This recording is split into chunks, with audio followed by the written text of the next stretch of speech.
कि हउए तबाह भइल दुनिया सारी आ ना जाने कैसन ई आइल बीमारी।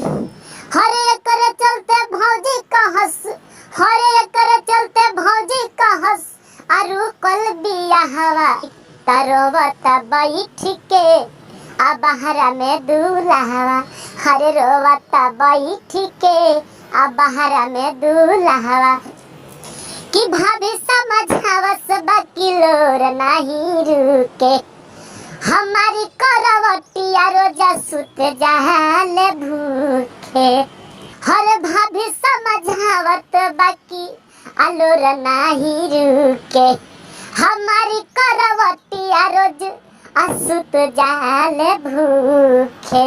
रे आवे नाव घाई अनका, हरे आवे नाव घाई हमारा, हरे आवे खाली हवा तारोवेले बैठ के आ बहरा में दूल्हा। हरे रोवेले बैठ के त बहरा में दूल्हा।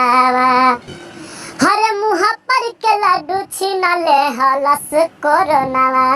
हनुन जस गल जाले आ रहल जवन सोनावा।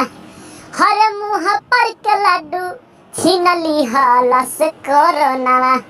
हनुन जस गल जाले आ रहल जवन सोनावा।